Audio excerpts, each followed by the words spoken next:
자, 2026년 7급 추가 채용 행정학 기출문제 해설을 시작하도록 할게요. 자, 일단 문제 해설에 앞서서 이번에 출제된 문제를 이제 영역별로 잠깐 정리를 해봤는데, 자, 전반적으로 봤을 때 지금 출제된 그 영역별로 보시면 전반적으로는 제 생각에 이제 출제하신 출제자들이 좀 성의가 없으셨던 것 같은데 이렇게 좀 편중되게 내셨죠. 편중되게. 재무행정 같은 경우도 뭐 특별회계랑 기금을 내고 그 골고루 영역에서 한 영역에서 골고루 낸 게 아니라 좀 편중되게 문제를 내신 것 같아요. 뭐 정책학도 집행 파트에서 뭐 2문제 내고 이런 식으로. 난이도는 전반적으로 아주 그냥 평범한 난이도, 뭐 중정도. 크게 보시면 기출문제 범위에서 좀 벗어났다라고 하는데, 이 직무 스트레스랑 직무 소진을 물어보는 문제가 좀 어려우실 수 있었는데, 이게 뭐 당연히 7급 준비하신 분이면 그 국가직 7급에서 이제 인사조직 직렬에서 인사조직 직렬 기출문제도 좀 볼만한 문제들은 좀 한번 쭉 시간 되면 보셨으리라고 생각되는데, 인사조직 최근에 한 5년간 최근 5년의 기출문제를 보셨으면 이 직무 스트레스를 물어보는 문제도 예상까지는 아니지만 완전히 새로운 문제는 아니고, 자, 국가 7급 인사조직 기출문제에서 출제됐던 문제예요. 그래서 완전히 그 기존의 기출문제 범위에서 벗어난 문제는 아니지만 어쨌든, 자, 국가직과 지방직 7급에서 자, 행정학 개론에서는 일단 출제가 되지 않았던 문제죠. 인사조직 직렬에서 출제가 됐던 문제고, 그 다음에 전반적으로 요 문제 빼놓고는 전반적으로는 다 이미 기출문제 범위에서 출제됐던 문제들이고, 일단 쟁점 주제는 그 다음에 이제 지문 중에 조금 뭐 생소한 지문들이 있었을 수는 있지만 정답을 고르는 데는 크게 문제가 없는 문제들이었어요. 그래서 전반적으로 봤을 때 난이도는 한 중간 정도, 아주 평이한 수준이었다. 요 문제 빼놓고는. 자, 그래서 역시 마찬가지인데 기출문제 풀이를 좀 꼼꼼하게 하시면 뭐 무난하게 한 90점 정도는 2문제 이상 틀리기 어려운 뭐 시험 문제였다라고 평가가 됩니다. 자, 1번 문제부터 보시면요. 자, 지방교부세는 이미 지방행정 파트에서, 지방재정 파트에서 여러 번 출제가 됐죠. 자, 그래서 우리 뭐 2번 지문이 조금 의아하실 수는 있어요. 지방교부세가 이제 중앙정부가 지방정부에게 교부하는 의존재원이죠. 의존재원이긴 하지만 이게 지방행정교과서를 보시면요. 제가 이제 해설에 자세히 써놨는데 지방행정교과서에 뭐라고 돼 있냐면, 국세의 일정 부분을 이제 지방 정부로 국가가 주는 건데, 지방교부세법에 근거해서, 자, 지방교부세법에 근거해서 이제 일정한 공식에 의해서 자, 지방자치단체에게 이제 주는 재원인데, 어떻게 학자들이 이제 어떻게 보고 있냐면, 뭐 지방 정부도 정부죠. 그래서 이제 국세를 자, 국가가, 중앙 정부가 이제 징수해서, 자, 징수만 국가가 한 거고, 당연히 이제 주민을, 대한민국 국민의 일부인 이제 주민에게 이제 공공 서비스를 지출을 할 때 지방 정부가 지출을 하는 거고, 징수만 이제 국가가 국세로 징수를 해서, 자, 이제 지출을 할 수 있는 권한을 지방자치단체가 이제 지출 권한을 행사를 하기 때문에, 자, 당연히, 자, 거기 보시면 이제 간접 과징이라는 표현이 나오죠. 자, 그래서 본래 지방자치단체의 세 수입인 것을 국가가, 중앙정부가 대신 징수해서, 자, 지방교부세법 기준에 따라서, 자, 이제 그 교부하는 거기 때문에 고유재원이라는 성격을 가진다라는 게, 자, 틀린 지문이 아니에요. 자, 그래서 해설 참고하시면 될 거고, 그 다음에, 자, 지역 간의 재정력 격차를 완화하는 기능을 수행하고, 그 결과, 자, 이제 재정력 지수 공식에 따라서, 자, 이제 재정력 결함이 있는 지방자치단체에게 필요한 재원을 교부하는 방식이죠. 물론 지방교부세가 보통교부세, 특별교부세, 그 다음 부동산교부세, 소방안전교부세, 이렇게 4가지로 구성이 되어 있기 때문에, 자, 전반적으로는 중앙정부가 지방교부세를 교부를 할 때, 자, 지방교부세를 국고보조금이랑 비교했을 때는 전반적으로 보편적으로 봤을 때 이제 일반 재원의 성격을 가지고 있는 거죠. 그래서 지출 용도를 제한하지 않는 일반 재원의 성격을 가지고 있는 거고, 이제 구체적으로 구분을 하게 되면, 자, 소방안전교부세라든가 특별교부세의 경우에는 이제 일반 재원이 아니라 특정 재원의 성격을 갖는 지방교부세도 일부 있다라고 볼 수 있죠. 자, 그렇지만 전반적으로 봤을 때는 1번이 틀린 지문이 되겠죠. 그래서 이 문제도 마찬가지로 이미 이제 국가직, 자, 국가직 9급에서 이미 출제가 됐던 문제죠. 그죠? 그래서 뭐 1번 지문 같은 경우 지역 간 재정력 격차를 완화시키는 재정 균등화 기능을 수행한다. 이게 바로 이제 뭐 3번, 4번 지문과 관련된 내용이고, 자, 보통교부세, 특별교부세, 부동산교부세, 소방안전교부세로 구분한다. 자, 종류는 여러 번 물어봤죠. 자, 그다음에 부동산교부세는 종합부동산세 재원을 종합부동산세 전액을 재원으로 해서 자, 지방자치단체에 교부를 하는 거고, 우리 신청주의를 원칙으로 해서 각 중앙관서의 예산에 반영되는 것은 이거는 이제 지방교부세가 아니라 국고보조금이죠. 그래서 보통 지방교부세를 물어볼 때는 이제 요 문제처럼 지방교부세랑 국고보조금의 특징을 이렇게 비교해서 비교해서 물어보는 문제가 출제가 되니까 참고하시면 될 거고요. 자, 이번 문제는 너무 쉽죠.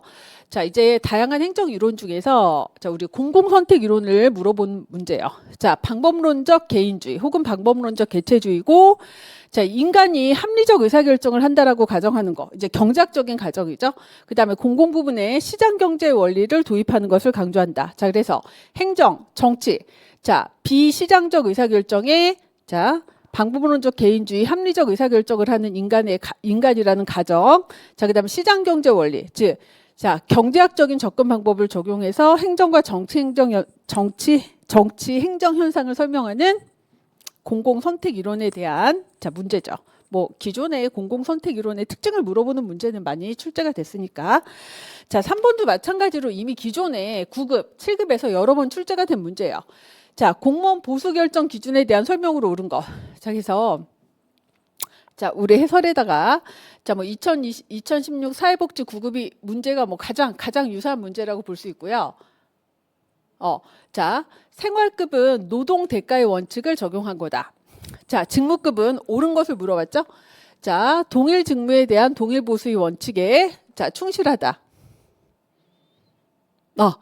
자, 옳은 것이네요. 죄송해요. 자, 2번이 맞는 지문이죠. 자, 해설에다가 제가 맞게 표시했나요? 아이고, 자, 해설에는 맞게 했네. 자, 2번이 맞는 지문이죠. 자, 직무급, 우리 이제 보통 직위분류제에서 직무평가, 자, 직무의 상대적인 가치를 평가해서, 자, 직무의 난이도와 책임도, 곤란도, 책임도가 이제 유사하게 되면 동일한 직무에 대한 동일 보수의 원칙에 충실한 거, 이게 이제 직무급이죠. 자, 연공급은요, 근속급이라고도 하죠. 근속급. 보통 이제 직업공무원제도 국가에서 근속 연수에 따라서 보수를 지급을 하는 거고, 자, 근속급이 물론 장점도 있어요. 이제 장기 근속을 장려한다라든가 조직에 대한 충성심을 높인다라든가 이런 장점은 있지만 가장 큰 문제는 뭐다?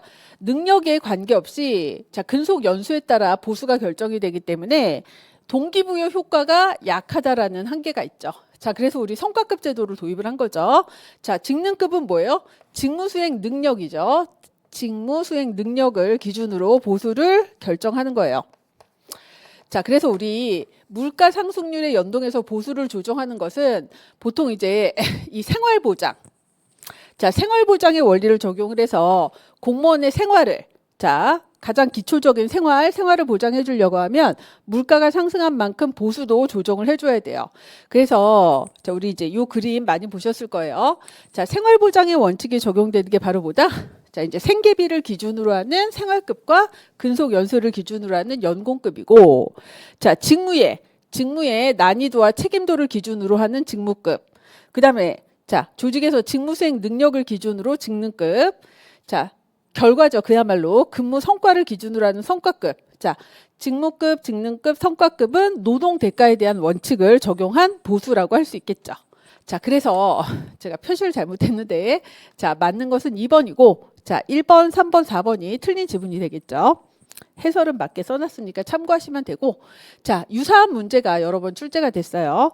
자, 2016년 사회복지직에서도 출제가 됐고, 그다음에 국가직에서도 출제가 된 적이 있죠. 그죠? 직능급, 실적급, 생활급, 연공급.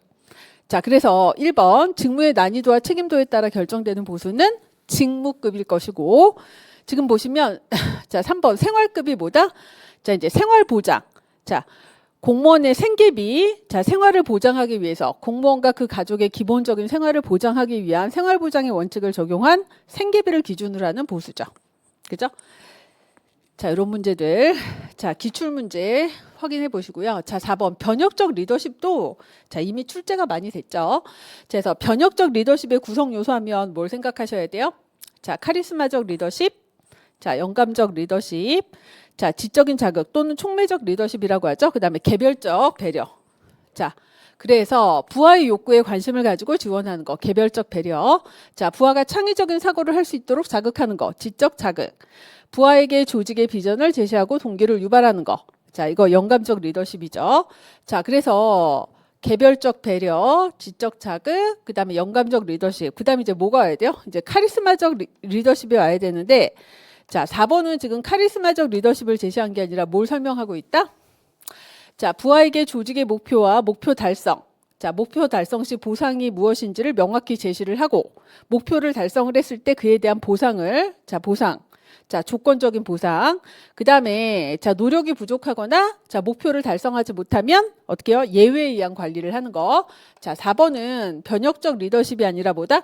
거래적 리더십의, 자, 거래적 리더십을 설명하는 거죠. 그래서 보통 이렇게 변혁적 리더십을 물어보면 틀린 지문으로 뭐가 나온다? 거래적 리더십을 설명하는 지문이, 자, 틀린 지문으로 나온다. 옳지 않은 거 고르라고 하면. 자, 그래서 변혁적 리더십의 가장 기본적인 구성 요소랑 특징, 그 다음에 거래적 리더십의 특징이랑 비교해서, 자, 뭐 유사한 기출 문제들 있으니까, 자, 관련 기출 문제 한번 확인해 보시면 되고요. 여러 번 출제됐죠. 자, 5번 보시면요. 자, 이제 특별 회계를 물어봤어요. 자, 우리 이제 예산에는 예산이 일반 회계랑 특별 회계로 구성이 돼 있죠. 일반 회계, 특별 회계로 구성이 돼 있고, 자, 뒤에 이제 기금을 물어봤는데 예산 외로 운영이 되는, 예산 외로 운영할 수 있는 이제 기금이 존재하죠. 자, 그래서 이걸 전부 다 합쳐서 뭐라 그래요? 이제 정부의 재정이라고 하죠. 통합재정. 자, 그러니까 특별회계는 어쨌든 예산에는 포함이 돼요. 그렇기 때문에 예산 완전성 원칙, 예산 총계주의 원칙의 예외에는 해당되지 않아요. 그죠? 예산 총계주의 원칙. 자, 예산 완전성 원칙의 예외에는 해당되지 않죠. 예산에 포함되기 때문에. 자, 그 다음에, 자, 종류. 정부기업 예산법에 적용을 받는, 자, 특별회계, 양곡관리 특별회계, 조달 특별회계. 자, 그 다음에, 자, 이미 유사한 문제가 나왔는데, 자, 정부기업 예산법에 적용을 받는 거. 자, 양곡관리 특별회계, 자, 조달 특별회계, 그 다음 또 뭐가 있다? 자, 우편사업, 그 다음 우체국 예금사업 특별회계. 자, 요 네 개가 존재하죠. 자, 그래서, 자, 특별회계. 자, 정부기업 특별회계로 네 가지 종류가 있는데, 자, 양곡관리 특별회계, 조달 특별회계가 여기에 해당된다. 자, 우리 일반 회계랑 별도로 특별회계를 두는 이유는 뭐다? 자, 여러 가지 예산 단일성 원칙의 예외고, 그 다음에 예산 통일성 원칙의 예외죠. 재정 운영의 자율성을 확대해주는 대신에, 그 대신에, 자, 그만큼 뭐가 어려워요? 자, 예외를 여러 가지 인정하기 때문에 통제는 곤란해지고, 자, 자율성, 신축성은 확대해주는 거죠. 3번은 반대로 된 설명이죠. 자, 그 다음에, 자, 우리나라 국가재정법에, 자, 이제 특별회계를 설치할 수 있는 사유를, 자, 세 가지로 규정하고 있죠.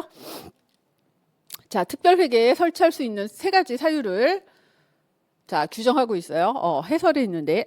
자, 특별회계를 설치할 수 있는 사유, 뭐라고 돼 있나요?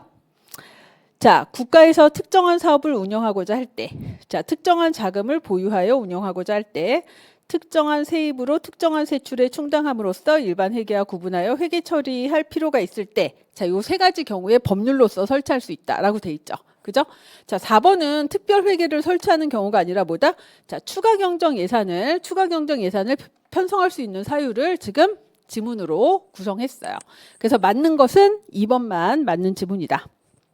자, 5번도 뭐 특별회계는 재무행정 파트에서 이미 출제를 여러 번 했기 때문에 난이도는 매우 평이한 문제였죠. 그래서 이미 자, 요거 자, 그 특별회계가 이제 기타 특별회계가 있고 정부기업 예산법에 적용을 받는 정부기업 특별회계가 있는데 과거의 기출문제에서 이미 정부기업 예산법에 적용을 받는 자, 정부기업 특별회계의 종류를 물어보는 문제가 출제가 된 적이 있다. 자, 그다음에 7급 문제에서도 유사한 문제가 출제가 된 적이 있어요. 자, 지금 보시면 중앙정부의 기업특별회계에 책임운영기관 특별회계뿐만 아니라 자, 정부기업 예산법에 적용을 받는 우편사업, 우체국 예금, 양곡관리 조달 특별회계가 있다. 자, 요 지문, 그죠? 자, 그래서 관련 기출문제들 확인해 보시고요. 자, 그 다음에 자, 6번. 자, 이 문제도 아주 평이하죠.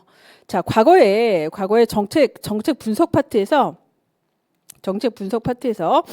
비용 편익 분석을 물어보는 문제는 자, 여러 번 출제가 됐어요. 비용 편익 분석, 그 다음에 또 뭐 비용 효과 분석 물어보는 문제 여러 번 출제가 됐죠. 자, 옳지 않은 거 물어봤는데, 자, 비용 편익 분석에서 핵심은 뭐다?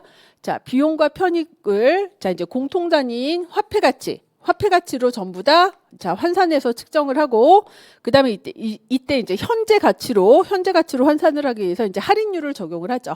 자, 미래 시점에 발생하는 비용과 편익을 현재 가치로 이제 환산을 하기 위해서 이제 할인율을 적용을 하고요. 자, 물론 이제 적정한 할인율이 알려져 있지 않을 때는 내부 수익률법 등을 활용할 수 있죠. 자, 그 다음에 이 편익과 비용을 이 화폐 가치로 이제 환산을 할 때, 자, 정책 대안과 관련된 비용과 편익은 자, 직접적인 거, 간접적인 거, 유형인 거, 무형인 거 상관없이 전부 다 포함시켜서, 그죠? 자, 유형, 무형, 직접, 간접적인 거, 자, 모두 계량화해서 측정하도록 하고 있어요. 자, 그 다음에, 자, 이게 이제 비용 편익 분석은 기본적으로 뭐예요? 이 능률성을 평가하는 거죠. 그래서 비용을 투입했을 때, 자, 편익이 얼마나 발생하냐. 자, 이건 결국은 비용을 얼마나 투입해서 자, 얼마만큼의 산출, 효과가 발생하는 거냐. 자, 이걸 계산하는 거기 때문에 능률성만을 평가하는 거지 소득 재분배라든가 형평성을 판단하는 기준으로는 사용할 수 없다. 자, 이미 자, 과거의 이전 기출문제에서도 출제가 됐던 지문이죠. 자, 그다음에 이제 7번. 아까 말씀드린 것처럼 이 7번 문제가 국가직, 그다음 지방직 7급에서 행정학 개론 문제로는 어떻게 보면 처음 출제가 된 거라고 보실 수 있고요. 자, 그러나 자, 국가 7급 인사조직 문제. 이게 지금 2025년도 문제인데 2021년도인가? 인사조직에서는 한 2번 정도 출제가 됐던 문제예요. 자, 직무 스트레스 및 관련 현상에 대한 자, 설명으로 옳은 것. 거의 동일한 문제가 출제가 됐죠. 그래서 자, 핵심은 자, 번아웃이죠. 소진. 번아웃 상태. 자, 직무 소진은 직무 스트레스보다 단기적으로 발생하는 현상이다. 자, 바뀐 거죠. 직무 스트레스는 이제 단기적으로 발생하는 거고, 이게 이제 장기적으로 지속이 되면 어떻게 된다? 자, 번아웃 상태, 직무 소진이 되는 거예요. 자, 그래서 해설에 이제 관련된 개념들을 좀 정리를 해드렸는데, 자, 이제 외부적인 요인에 의해서 단기적이고 일시적으로 나타나는 반응을 자, 직무 스트레스라고 하고, 자, 이런 스트레스가 장기적으로 누적이 돼서 만성적인 결과로 나타나는 것이 자, 정서적, 신체적, 자, 정서적이고 정신적이고 자, 신체적인 고갈에 따른 자, 피로 상태를 자, 번아웃 상태, 직무 소진이라고 하는 거죠.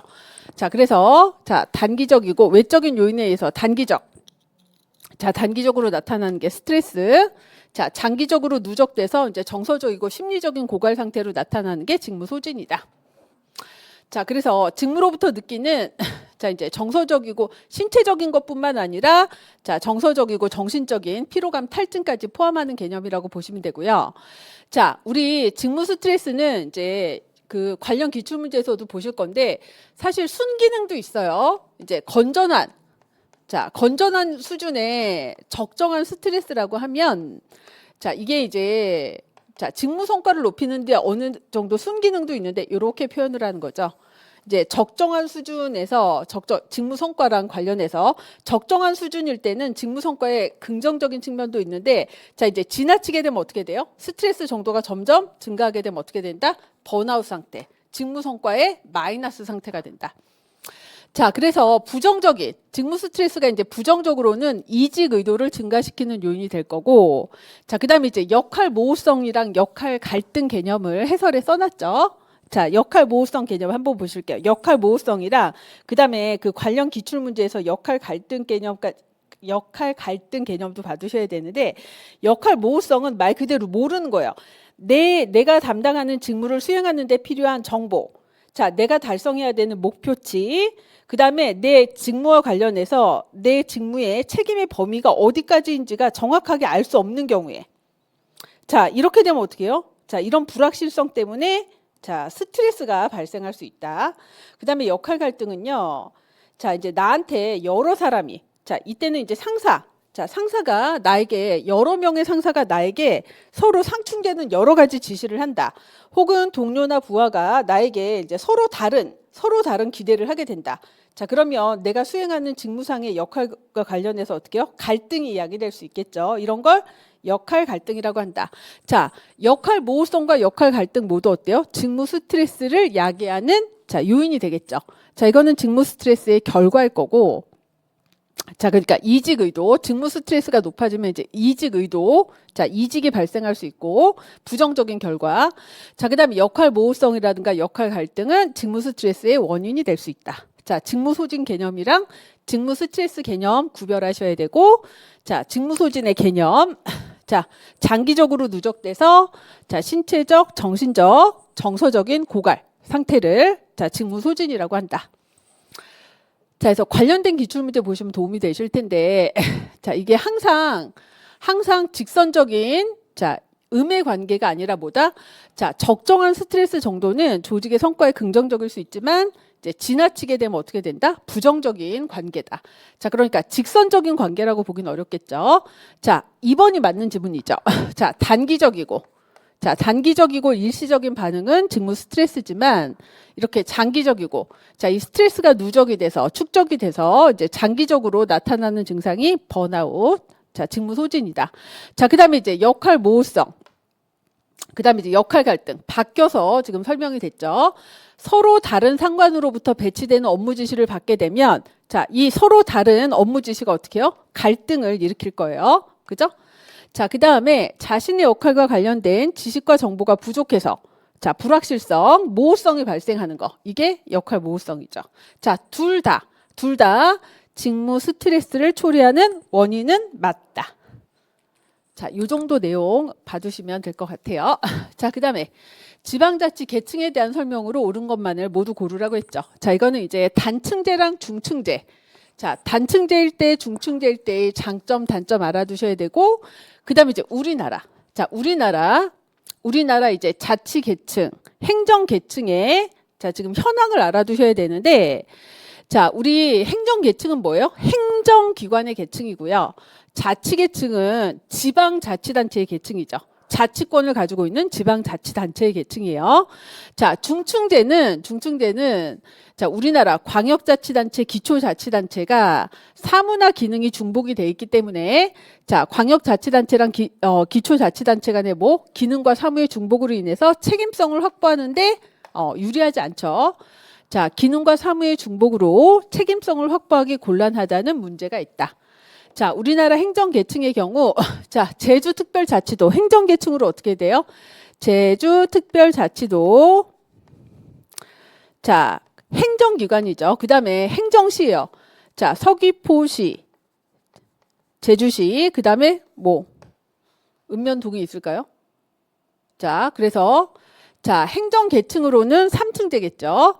자, 그래서 니은은 맞는 지문이고 자, 단층제는 국토 면적이 넓고 인구가 많은 국가에서는 채택하기가 곤란하겠죠. 자, 인구가 너무 많고 국토가 넓으면 어떻게 해야 돼요? 자, 중앙정부가 있고 광역자치단체가 있고 기초자치단체가 있어야 돼요. 만약에 광역자치단체가 없으면 중앙정부가 이렇게 많은 국토에 수많은 기초지방자치단체를 직접 뭐 관리 감독 자, 서로 의사소통을 하기가 매우 어려워요. 그렇기 때문에 국토 면적이 넓고 인구가 많은 국가에서는 자, 단층제를 채택하기가 곤란할 수가 있겠죠. 자, 자치계층의 경우 특별시, 광역시는 2층제지만 자, 우리나라의 대부분의 자, 대부분의 지방자치단체는 자, 2층제인데 자, 세종특별자치시, 그다음에 제주특별자치도는 뭐다? 단층제죠. 자, 그래서 자, 기본 강의 때 자, 기본적으로 단층제와 중층제의 장단점. 그다음에 자, 요런 그림 있죠. 요런 그림. 자, 우리나라. 자, 서울특별시. 자, 인천광역시, 대전광역시 등등. 자, 전부 다 자, 자치 계층으로는 2층제인데 자, 세종특별자치시와 제주특별자치도는 뭐다? 기초지방자치단체가 없는 단층제다. 자, 그다음에 제주특별자치도의 경우는 뭐다? 행정계층으로 봤을 때는 자, 행정시가 있죠. 서귀포시, 제주시. 자, 그 밑에 이제 읍면동이 있을 테니까 행정계층으로는 3층제. 우리나라 행정계층으로는 4층제인데도 있죠. 4층제인데도 있어요.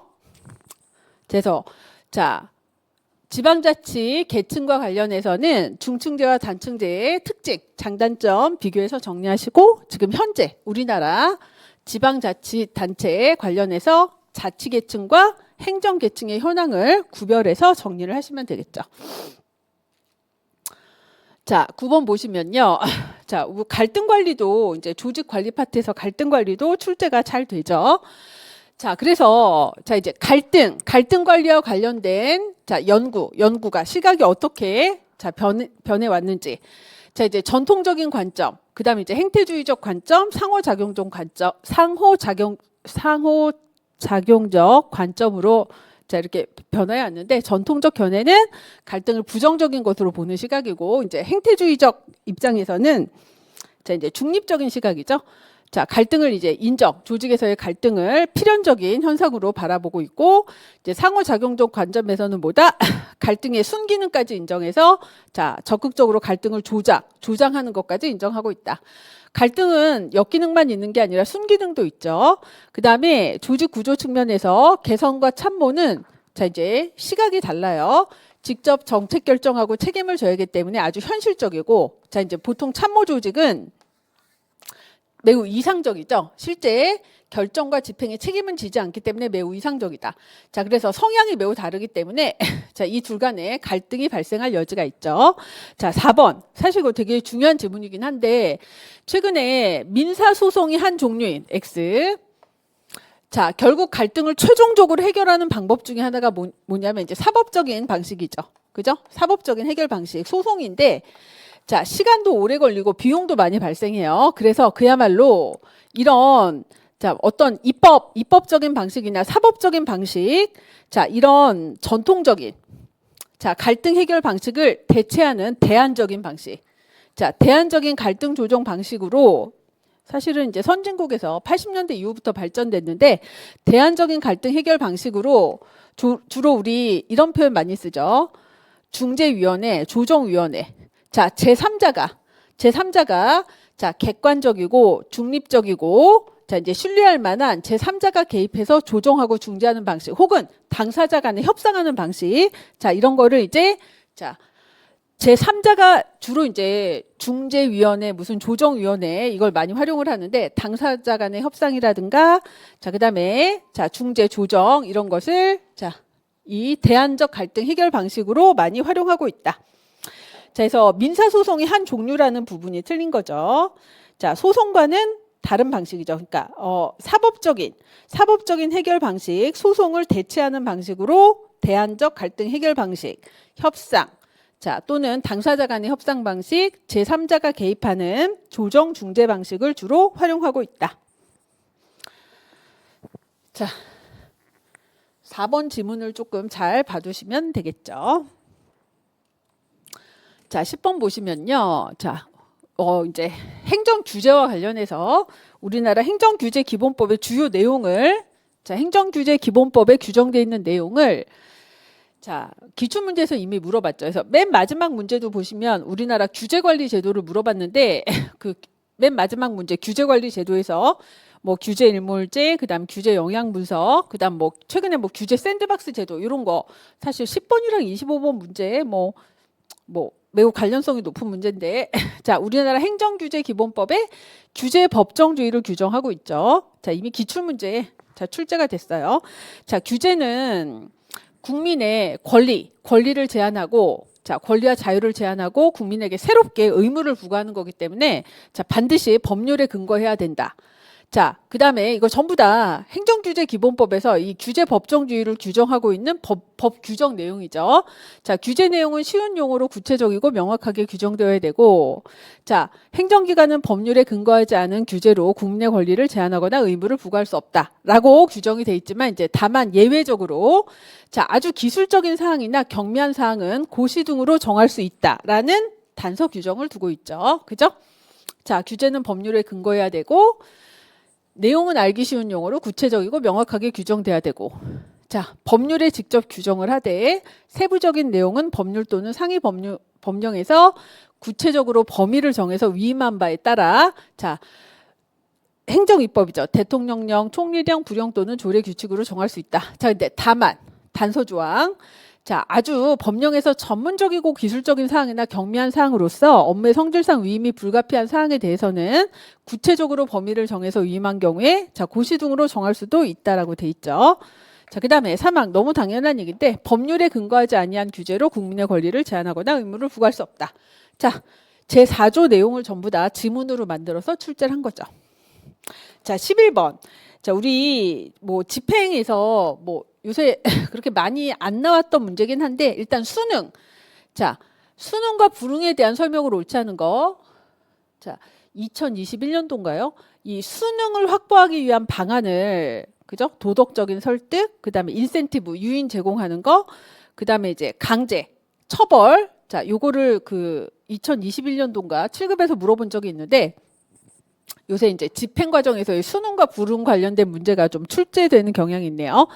자, 정책 집행. 이 수능의 대상에는 정책 대상 집단뿐만 아니라 자, 이 집행을 담당하는 당연히 일선 관료도 수능의 대상에 포함이 돼요. 자, 그다음에 정책 대상 집단이 이제 불응을 하는 이유. 정부의 정책에 자, 따르지 않는 자, 순응하지 않는 거죠.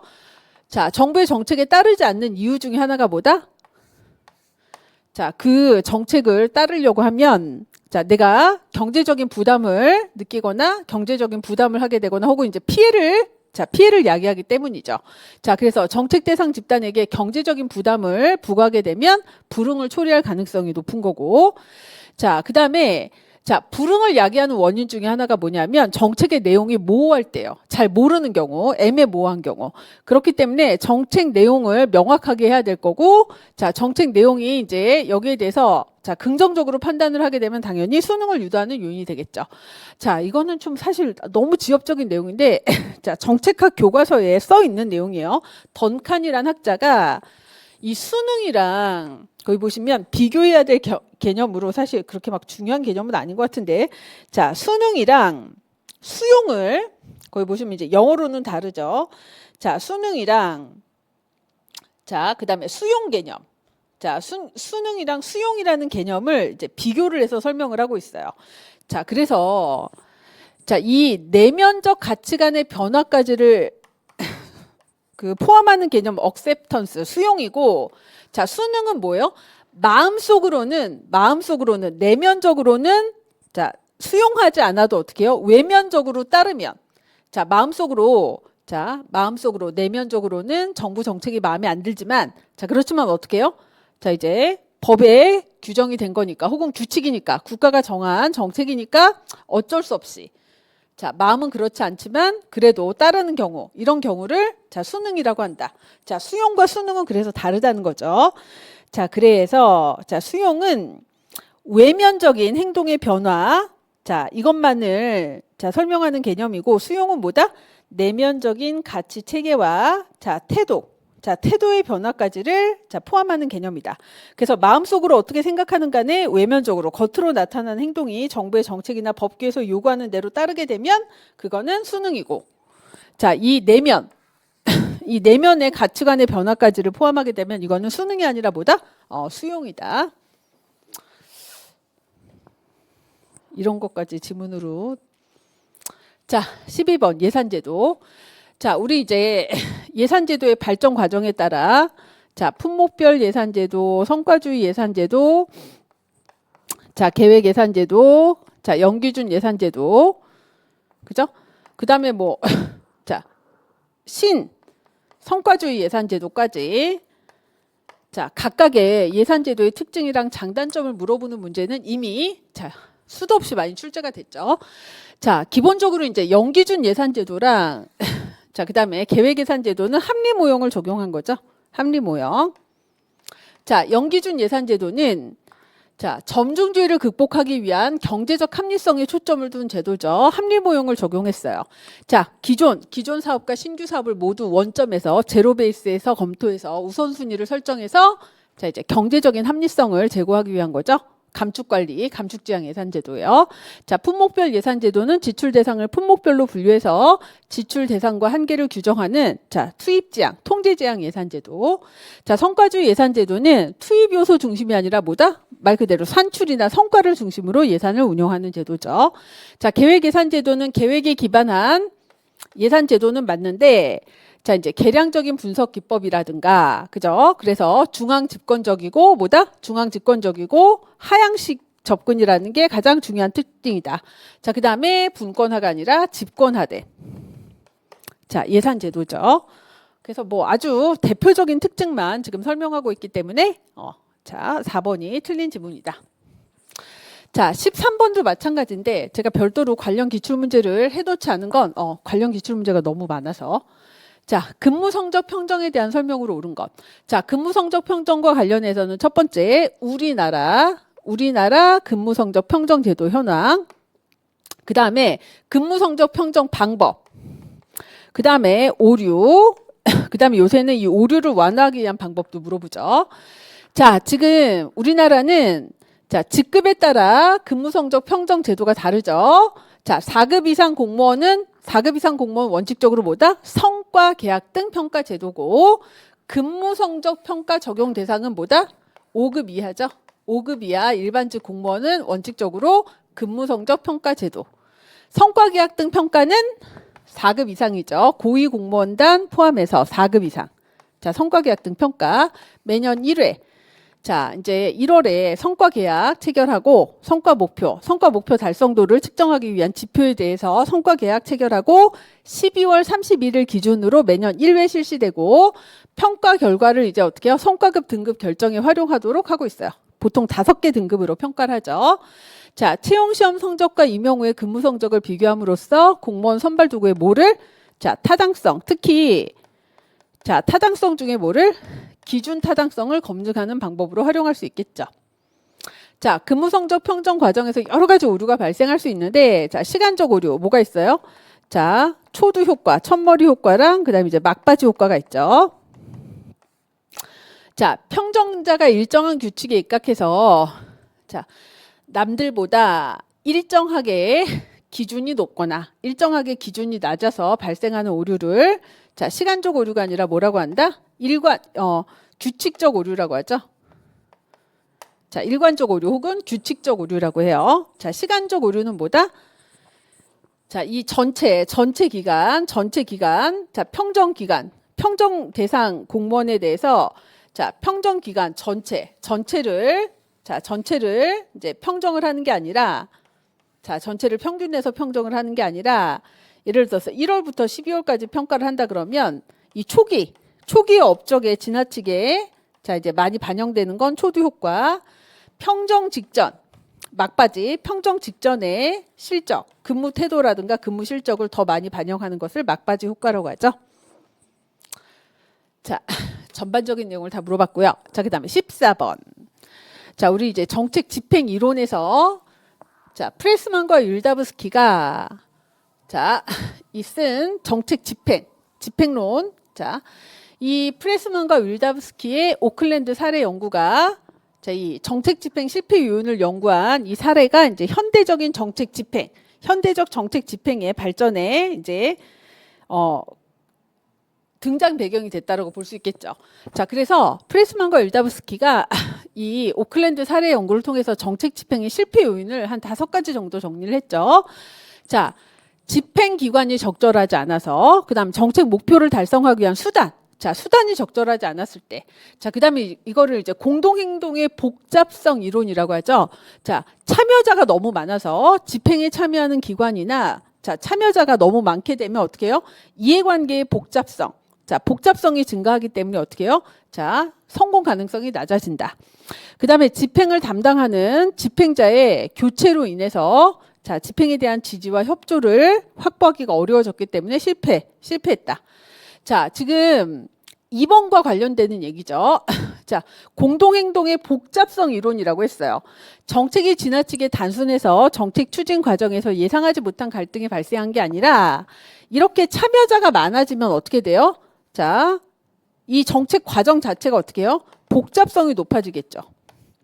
자, 그 결과 어떻게 해요? 예상하지 못한 갈등도 발생할 거고 이걸 이제 의사결정의 거부점이라는 표현을 자, 쓰고 있죠. 그래서 거부점도 증가를 할 거고 자, 그렇기 때문에 결국은 자, 거부자도 많아지고 거부점도 많아지고 자, 이 복잡한 상호작용 속에서 예상하지 못한 갈등이 발생하기 때문에 갈등과 저항이 증가하기 때문에 자, 집행의 성공 가능성은 낮아진다라고 설명한 거죠. 자, 그래서 거의 유사한 문제가 2021년도에도 출제가 됐어요. 자, 오클랜드 사례 분석의 내용을 옳지 않은 거. 집행에 개입하는 참여자의 수가 적어야겠죠. 왜? 자, 참여자의 수가 많아지면 집행의 성공 가능성이 떨어지는 거고. 자, 그다음에 정책 집행을 위한 프로그램의 설계가 자, 단순해야. 자, 복잡성이 높아지면 어떻게 된다? 복잡성이 높아지면 성공 가능성이 낮아진다. 자, 그다음에 자주 바뀌면 안 돼요. 집행 추진자, 의사결정자가 이제 자주 교체가 되면 어떻게 돼요? 집행이 성공하기 어렵다. 자, 그다음에 프레스만과 윌다브스키는 이제 현대적인 집행 연구에 이제 프레스만과 윌다브스키의 연구로부터 뭐가 현대적인 집행 연구가 이제 시작됐다라고 볼 수 있는데 정책 결정과 정책 집행을 이제 분리해서 보는 시각. 자, 정책적 이원론에 입각해서 정책 결정과 집행을 분리해서 보는 것은 이제 고전적인 정책 집행관이고요. 자, 이렇게 정책 결정을 했는데 왜 집행 과정에서 실패가 발생하느냐? 자, 집행 과정의 실패 원인을 분석을 하면서 자, 이제 프레스만과 일다브스키가 뭐라고 한 거예요? 자, 정책 결정과 집행은 분리돼서는 안 된다. 왜? 집행 과정에서 계속해서 뭐가? 자, 이제 문제를 발견을 하고 이제 수정을 해야 되기 때문에 결정과 집행은 자, 분리되거나 독립적으로 수행이 돼야 되는 것은 아니고 자, 어떻게 해요? 밀접한 관련성을 가지고 연속적으로 이루어져야 된다라고 주장한 거죠. 자, 15번도요. 자, 보통 이제 전자정부 파트에서 이제 많이 출제되는 유형이 뭐냐면 전자정부법이랑 지능정부와 기본법의 내용을 물어보는 문제가 여러 번 출제가 됐는데 이 전자정부법에서 가장 이제 물어볼 가능성이 높은 것 중에 하나가 뭐냐면 보통 뭐와 관련된 이제 기본법들이 있죠. 기본법에 주요 원칙, 기본 원칙이 규정이 돼 있으면 출제될 가능성이 높죠. 그래서 이미 관련 기출문제 보시면 아시겠지만 2014년 그다음에 2011년 이미 전자정부법에서 규정한 전자정부의 원칙을 여러 번 물어봤어요. 자, 전자정부법 제4조에서 자, 전자정부의 원칙으로 자, 대민 서비스 전자화, 국민 편익 증진. 자, 행정 업무 혁신 및 생산성 효율성 향상. 자, 정보 시스템의 안전성, 신뢰성 확보. 자, 개인정보 사생활 보호. 자, 행정정보의 공개 및 공동이용 확대, 중복투자 방지 및 상호 운용성 증진. 자, 이렇게 6가지 일단 기본 원칙을 규정을 하고 있죠. 자, 옳은 것을 모두 고르라고 했죠. 자, 뭐 가외성 확보. 자, 가외성이 좋긴 한데 문제는 가외성은 뭐를? 효율성이나 능률성을 저해하는 측면이 있어요. 자, 중복투자를 방지하고 상호 운용성을 증진해야 된다. 행정기관의 편익이 아니라 누구예요? 국민이요, 국민. 그죠? 행정 업무의 혁신 및 생산성, 효율성 향상. 자, 니은과 리을이죠. 자, 그래서 기출문제에서 틀린 지문을 요거 그대로, 그죠? 행정기관의 편익이 아니라 국민의 편익이에요, 국민. 자, 이런 문제를 출제를 했다. 자, 이건 뭐 단순 암기 사항이죠. 자, 보시면 대민 서비스의 전자화 및 행정기관이 아니라 누구? 행정기관이 아니죠. 그럴듯한데 국민 편익의 증진이다. 자, 우리 뭐 그 민원 서비스, 자, 정부24 같은 거 생각해 보시면 되죠. 전자정부 서비스를 제공하는 이유는 뭐다?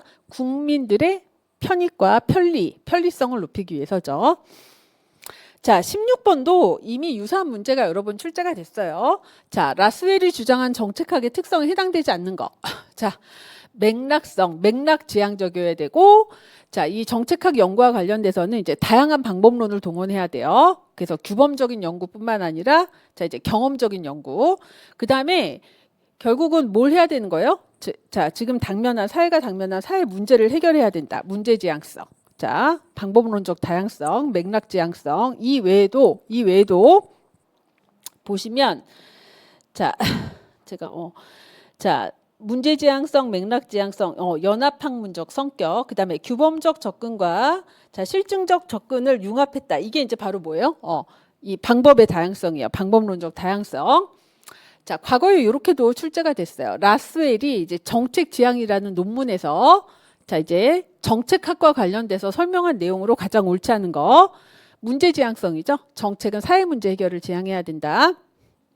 자, 그 다음에 다양한 연구 방법의 사용을 장려한다. 자, 정책 과정에 관한 지식은 자, 정책 결정, 정책 집행 이런 정책 과정에 관한 지식은 규범적이고 처방적인 게 아니라 뭐다? 그야말로 경험적인 지식이에요. 실제 정책 결정이 어떻게 이루어지고 정책 집행이 어떻게 이루어지는지를 자, 설명하는 현실적이고 그다음에 경험적인 지식을 의미하는 거죠. 자, 정책적 의사결정을 사회적 과정의 부분에 해당한다고 보았습니다.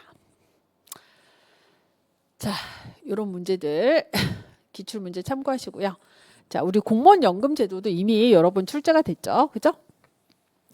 자, 아직 이제 2015년도에 연금 개혁이 이루어졌고, 자, 이제 그때 이루어진 연금 개혁이 공무원 연금법에 규정이 되어 있기 때문에, 자, 그 내용을 지금 계속 물어보고 있어요. 자, 공무원 연금 제도에 대한 설명으로 옳지 않은 것. 자, 사회보험 원리랑, 자, 부양 원리가 공무원, 자, 퇴직 후에, 자, 이 부양 원리가 혼합된 제도로 운영이 되고 있고, 자, 이제 2015년도에 공무원 연금법이 이제 개정이 돼서 2009년까지 임용된, 자, 임용자는 자, 60세지만 2010년 이후 신규 임용자의 퇴직연금 지급 개시 연령은 이제 65세가 되는 거죠.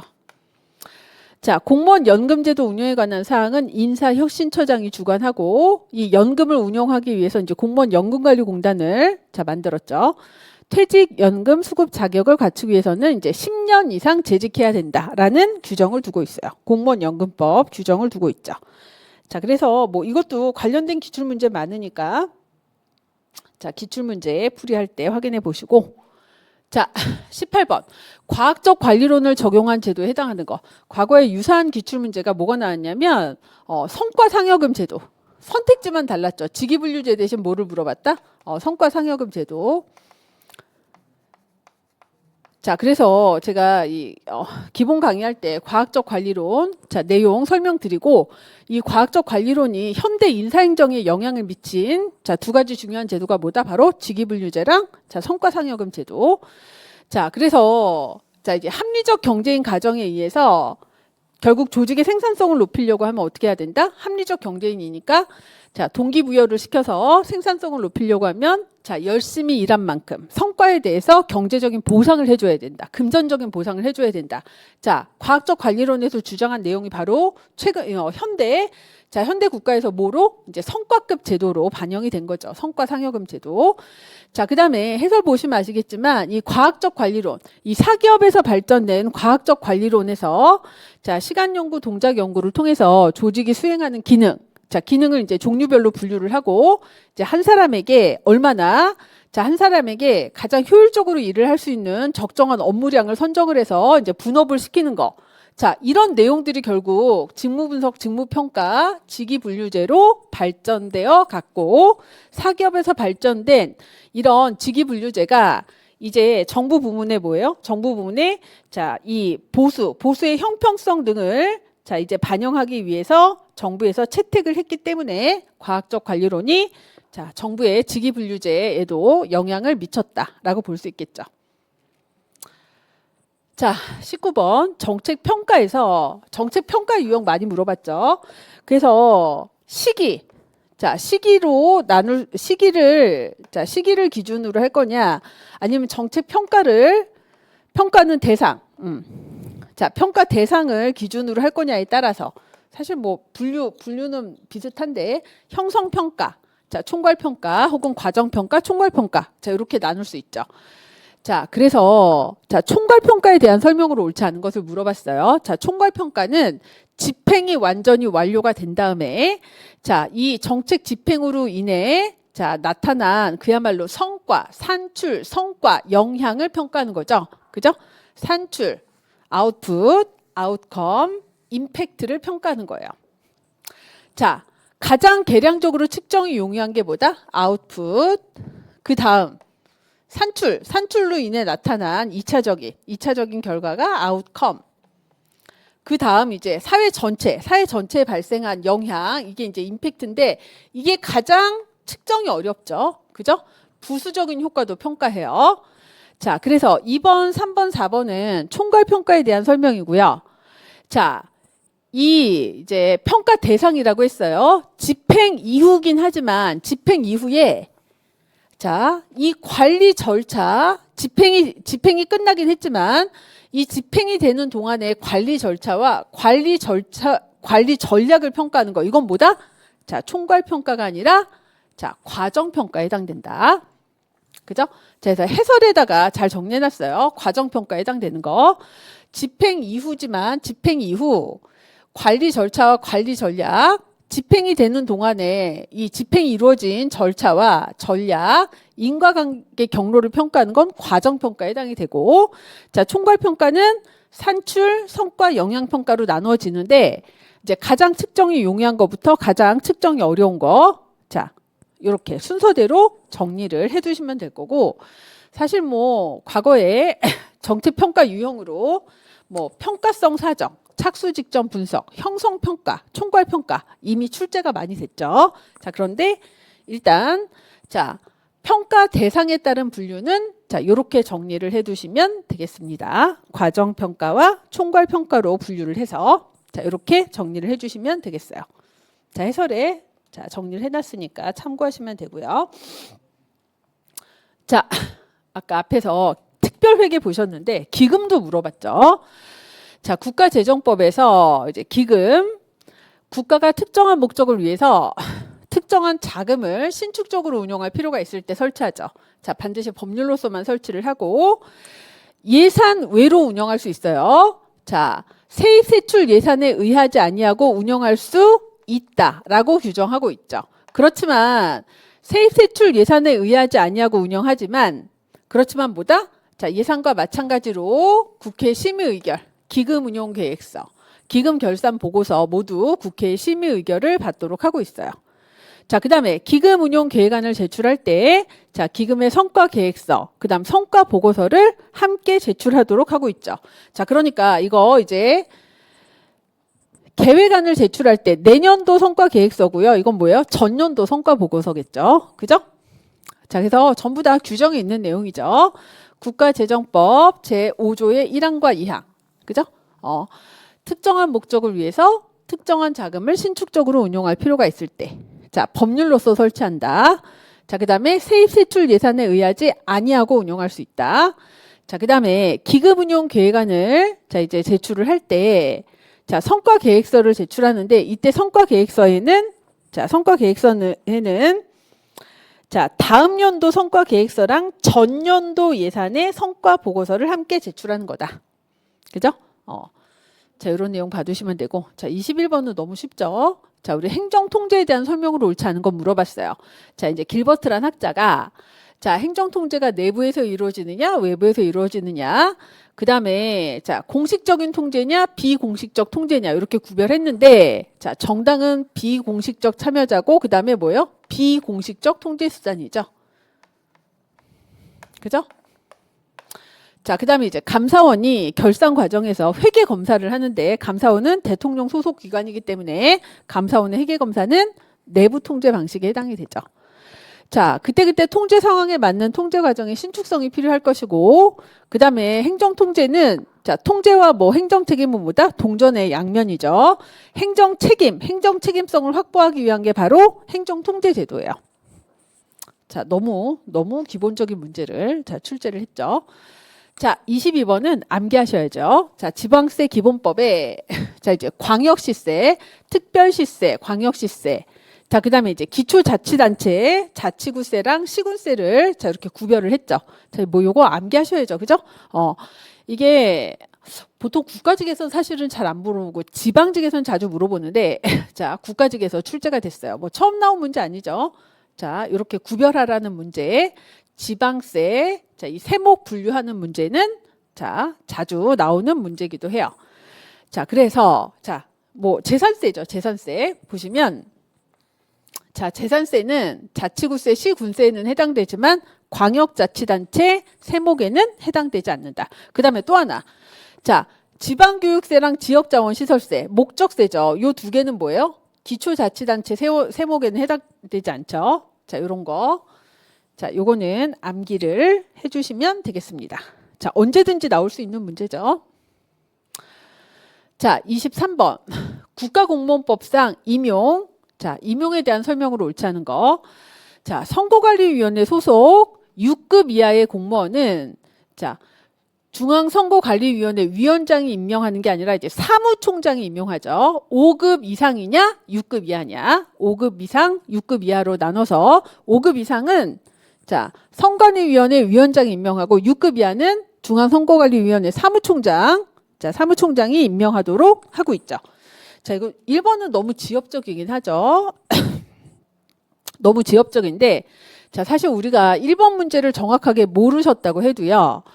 2번, 3번, 4번은 이미 2번, 3번, 4번은 다른 과거 기출문제에서 이미 다 나왔던 기출문제예요.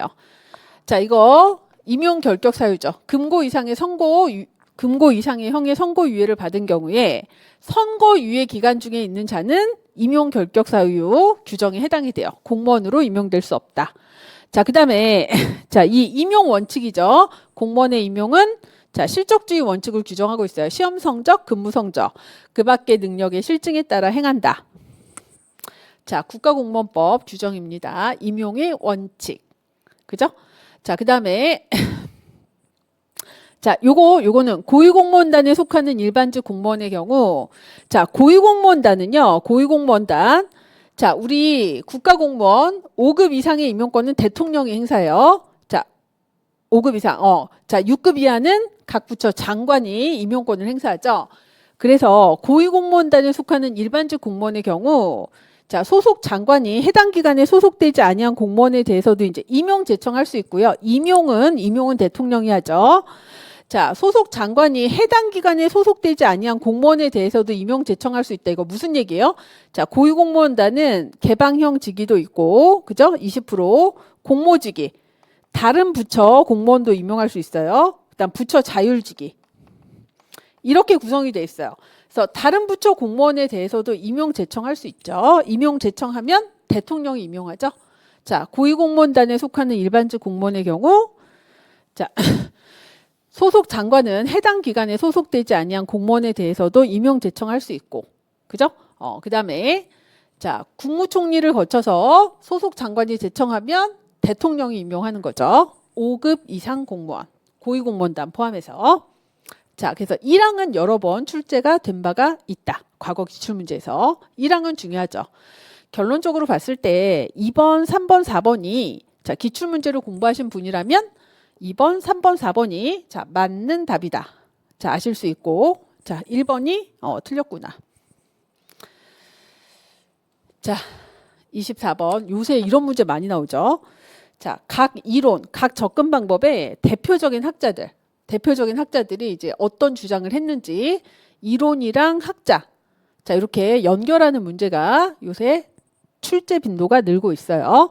자, 마리니는 자, 우리 왈도, 마리니, 프레드릭슨, 신행정학자죠. 신행정학. 왈도, 마리니, 프레드릭슨.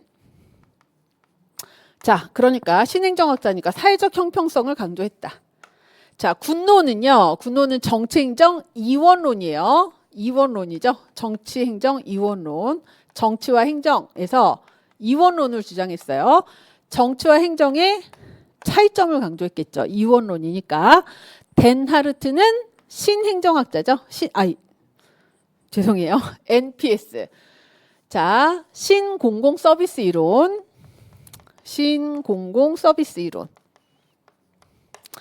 자, 그래서 정부의 역할은 뭐다? 방향 잡기가 아니라 자, 시민에게 봉사하는 역할을 해야 된다라고 설명했다. 자, 그러니까 기업과 디귿이 답이겠네요. 기업과 디귿. 옳은 것을 고르라고 했으니까 기업과 디귿. 자, 마치 코헨 올스는 뭐예요? 쓰레기통 모형이죠. 그죠? 코헨, 마치 올슨 쓰레기통 모형. 자, 최선의 합리성이 아니라 자, 이 조직화된 무정부 상태에서 조직화된 무정부 상태 응집력이 낮은 그야말로 자, 불확실성이 매우 높은 조직화된 무정부 상태에서 해결해야 될 문제, 해결책, 의사결정 참여자, 의사결정 기회가 각각 상호 독립적으로 흘러다니다가 자, 우연한 기회에 갑작스럽게 의사결정이 이루어진다. 비합리적인 불합리한 의사결정을 설명하는 거죠. 그죠? 그 최선의 합리성은 X. 자, 그야말로 불합리한 비합리적 의사결정을 설명하고 있다. 자, 최선의 합리성과는 전혀 관계없는. 자, 그래서 맞는 것은 기업과 디귿이 되겠다. 자, 25번. 자, 아까 행정규제기본법에서 자, 우리 규제 법정주의도 나왔는데 25번. 자, 우리나라 행정규제기본법에 규제 등록 제도가 규정이 되어 있고요. 규제 일몰 제도, 그죠? 규제 존속 기한. 자, 규정이 되어 있어요. 4번은요. 이게 이제 법으로 규정이 되어 있진 않아요. 법으로 규정이 되어 있진 않지만 현재 규제 비용 관리 제도는 정부가 자, 활용하고 있어요. 그런데 자, 총량을 정해서 건수 이하로 감소하지 않도록 관리하는 방법이 아니라 자, 그야말로 뭐예요? 비용이죠. 총 비용을 가지고 관리하는 제도예요. 자, 그다음에 규제 유예 제도는 말 그대로 규제 효력을 한시적으로 자, 중지해서 규제 적용을 유예하는 방법인데 지금 현재 우리나라 사용하고 있는 제도가 뭐예요? 규제 샌드박스 제도가 여기에 해당되죠. 왜?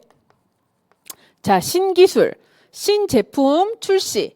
자, 시장에서 신제품, 신기술, 자, 새로운 서비스가 자, 이제 시장에서 자, 이 기존의 규제로 인해서 신제품 출시나 신기술 활용이 자, 이제 방해받지 않도록 하기 위해서 어떻게 해요? 한시적으로 규제 적용을 유예하고 자, 그 기간 동안에 이제 문제점을 자, 확인해서 규제를 개선하기 위한 제도예요.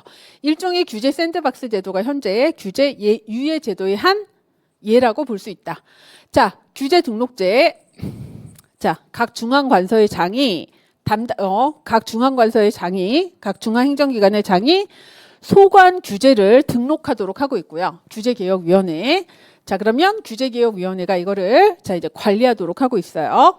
그 다음에 규제 일몰제죠. 규제 존속기한 및 재검토기한을 자, 명시하는 제도. 자, 그래서 자, 최소한 그 규제의 그 주기적으로 관리하는 방법인데 자, 원칙적으로 5년을 넘지 않도록 하고 있다. 자, 그 다음에 자, 4번은 이제 정확하게 보시면 이게 영국 제도를 벤치마킹한 거라는 것도 좀 알아두시고요. 자, 영국에서 최초로 도입한 제도를 자, 우리나라가 이제 벤치마킹을 했어요. 자, 그래서 총량, 건수로 관리를 하는 게 아니라 자, 해당 규제가 이제 야기하는 사회적인 비용을 계산해서 자, 이 규제가 초래하는 비용에 상응하는 자, 기존 규제를 정비하는 거. 자, 그러니까 어떤 하나의 규제를 도입을 하게 되면 자, 그 규제가 초래하게 되는 사회적인 비용을 계산해서 자, 그 비용만큼의 기존의 규제를 어떻게 해요? 그 비용에 해당하는 만큼의 기존의 규제를 이제 완화하거나 자, 그다음에 폐지하는 제도죠. 자, 그래서 국민의 규제 비용 부담을 증가하는 제도인데 자, 이 제도는 알아두실 게 행정규제기본법에 규정이 돼 있진 않아요. 법률로 규정돼 있는 제도는 아니다. 자, 이렇게 해서 25번 문제까지 자, 해설을 마쳤습니다. 그래서 보시면 아시겠지만 전반적으로는 기출문제 범위에서 크게 벗어나는 문제는 없었고요. 자, 아까 보신 것처럼 그 직무 스트레스랑 직무 소진 요 문제만 이제 인사조직론 파트에서 출제됐던 문제예요. 그래서 뭐 앞으로 뭐 늘 똑같은 얘기인데 자, 앞으로 준비하실 때는 항상 기출문제 중심으로 공부를 하시고 기출문제 중심으로 공부를 하신다는 건 기출문제를 달달달달 외우시라는 게 아니라 기출문제에서 자주 출제되는 영역, 자주 출제되는 쟁점을 정확하게 정리를 하시고 그 다음에 규제관리제도, 그 다음에 뭐죠? 자, 규제관리제도, 규제법정주의 같은 경우 기존에 이제 정부 규제를 물어보면서 규제 등록제라든가 그 다음에 규제 유예 제도도 좀 옛날 문제긴 한데 지문에 등장한 적이 있어요. 정답은 아니지만 기출문제 푸실 때 정답은 아니지만 지문에 나오는 개념들, 자, 개념들까지도 좀 꼼꼼하게 정리를 하시면 될 거고, 그 다음에 이제 이런 문제 봤을 때 7급 대비하시는 분은 자, 국가직 7급 인사조직 기출문제, 인사조직 기출문제 보시면요, 좋은 문제가 되게 많아요. 물론 이제 풀어야 될 문제가 좀 늘어나기 때문에 좀 부담은 되시겠죠. 자, 그런데 인사조직 문제 보시면 정책 결정론, 의사결정 이론이랑 그다음에 인사행정 파트, 조직이론 파트에 뭐 약간 난이도가 높은 것도 있지만 그렇게 난이도가 높지 않은 문제들도 있어요.